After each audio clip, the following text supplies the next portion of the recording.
Hello there. Welcome to the Saroy channel, wherever you are in the world, and so much love to each and every one of you.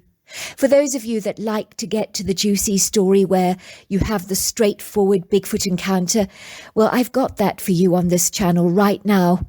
But the full stories are really worth listening to, and I've got them listed at the bottom, because really, just the Bigfoot encounter without the whole experience from the beginning to the middle and the end is really worth listening to.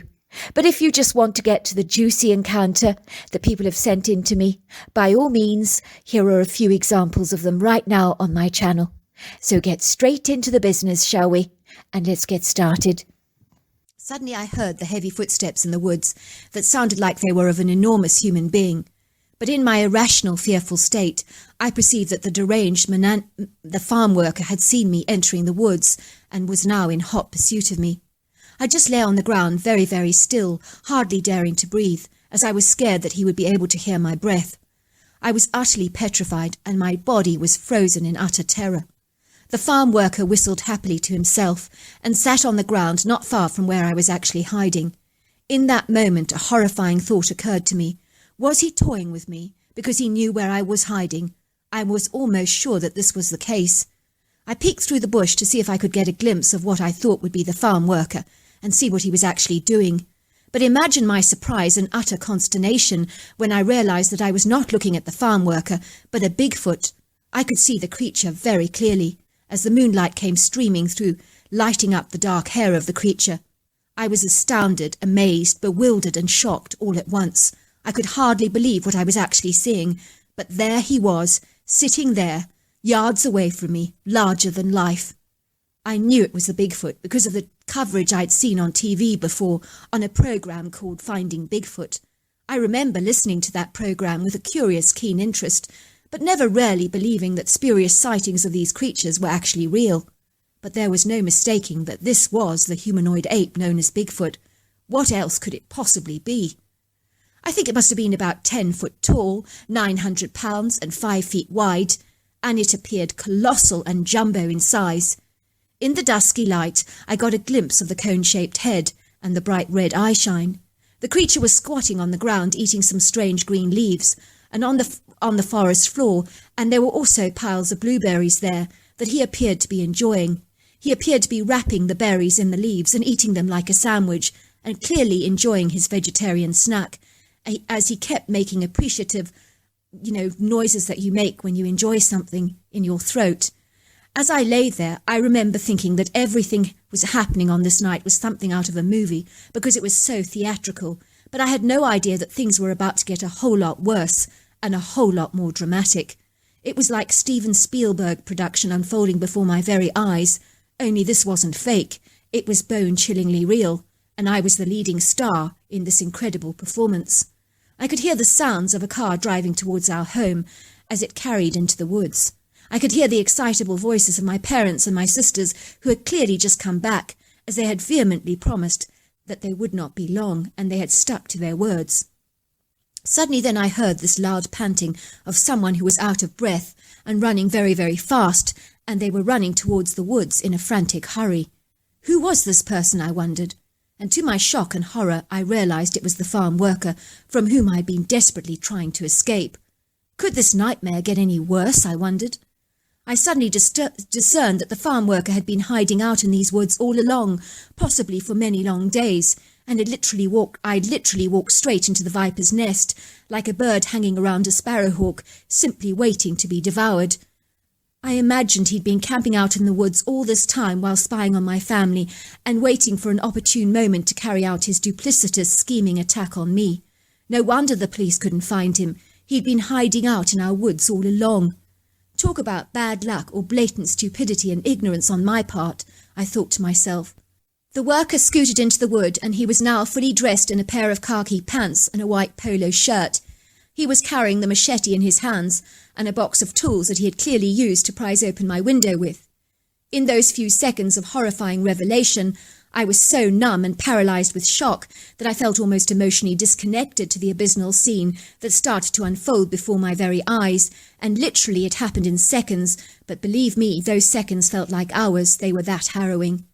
The next thing I knew was that the man's machete was flying through the air and landed just centimetres away from my bush. So I reached out with my arm and very quietly dragged it under the bush so that it was now lying beside me. Now I had a weapon to defend myself with, I thought with relief, and if the worst came to the worst, I might be forced to have to use it. Suddenly I heard the worker screaming, "No, no, no, please no!" And I realised with horror that the Bigfoot was attacking the now very alarmed worker. "No, no, no!" The hairy beast growled aggressively at the man, letting out the most terrifying, savage, thunderous roar that was equally as intense as that of a lion. I was utterly terrified of that sound, as it really sent waves and shivers down my spine of absolute dread. I was in no doubt that the Bigfoot was about to tear the worker into shreds, and believe me, I wasn't wrong. I watched in absolute horrified disbelief as this Herculean-sized creature lifted the worker in the air. The panic-sized man was wiggling his legs and fighting back with all his might, but he looked so pathetically tiny and puny in the Goliath monster's hands. The Bigfoot twisted the man until the body was hanging upside down and head facing only a centimetre above the ground. He was now holding the man by his lower legs with powerful hands.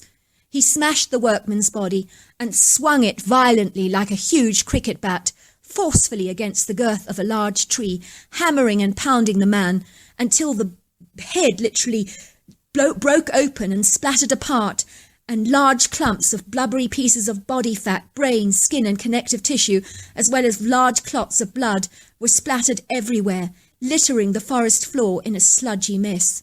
The rest of the man's mangled body and jagged bones lay in a limp heap on the ground. I promise you that is how quick his death was. It was brutal, murderous, but very fast. The Bigfoot creature made a few more grunts and proceeded to eat the berries and leaves, seemingly unfazed by the dead pulverized body that literally lay yards away from him. He truly seemed emotionally disconnected to what just had transpired. I was terrified that if this Bigfoot got to see me, that he might kill me in the same heinous way that he had attacked the farm worker. So I lay under the bush until the early hours of the morning. During the night I had heard the gobbling sounds of 2 coyotes stuffing the remnants of the pulverized flesh down their hungry throats.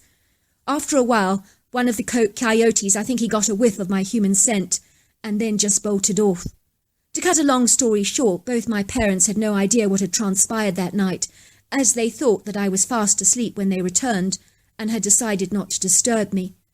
The police discovered that the man had been camping out in our woods, and they found his tent, food supplies, and a whole bunch of housebreaking tools.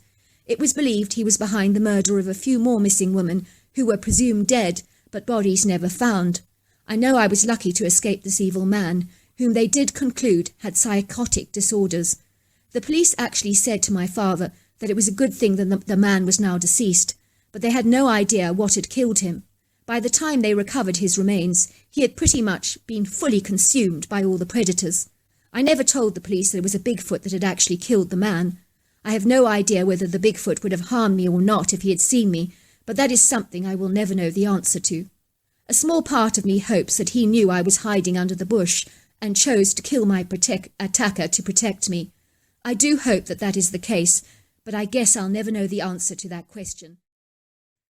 So there we are. That's the juicy bits of our stories tonight. I personally think you should go back and listen to the whole story because it makes it so much more exciting, because then you learn all about where it happened, the location, and all about the fabulous characters involved in the story. And that makes the story so much more gripping. But as I say so, go down to the description and then click on to the YouTube link, and then you will hear the whole story. Until next time, goodbye and good night.